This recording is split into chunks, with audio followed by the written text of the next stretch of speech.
So it's a good source of competition. It drives ideas, drives innovation, right? Because if it's available for multiple people, they have to differentiate themselves. They differentiate themselves in terms of the quality of service, the security, the features, the user interface, drives down price. Good things. All good things. Keeps us on our toes, right? We've had to learn to live with it. All right, so where do we happen to use this open source? Well, we talk a lot about Linux and our Linux business and the investments here. We use it to run our business. Firefox is the strategic browser inside IBM. Why? Because it supports standards pretty well. It's better than anything else out there. So, some people would argue that awkward. But if there's multiple platforms and so forth and so forth, we have hundreds of Linux servers. We have a lot, I don't know the exact number of people who are running Linux desktops. If you look at a random piece of hardware, you forget that there's a lot of software in it. Think of an iPod. There's a lot of software in a little iPod, right? Not our software. There's a lot of software. Not to mention huge hard drives and things like that. But storage devices and all sorts of things have a lot of code. Embedded software. A lot of that is open source.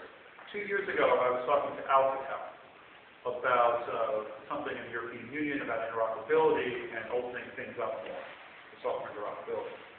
And they didn't really buy my argument. But somehow in the conversation, it came out that 90% of their products contained open source code. So I thought it was pretty cool. So when you use their telephones, you think, open source, here I am, this is my business. Things like that. So therefore, when we either build hardware, we may think open source in it, but many times we will OEM hardware as other people make it, and we put our name on it and it goes out the door. But that may have open source in it, but we have to know what open source, right? We have to know about pedigree and things like this. For service engagement, IBM Global Services are notorious for using non-IBM software, right? Because they build solutions, like the official line. They'll do whatever customers want. And we try to make good software so that they do that. But as far as service engagements, certainly R&D and collaboration, is a way of influencing the direction of the IT industry. Are you shocked that IBM tries to influence the IT industry? For a $90 billion company with over 330,000 people, we're not just sitting at home ignoring the rest of the world. Okay? But we try to be transparent about what our motivations are. And we say, look, this is how it runs the WebSphere. These are our ideas, take them, leave them, whatever. Right?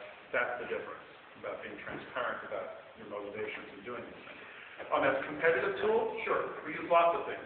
We use proprietary products as competitive tools. Why can't we use open source as competitive tools?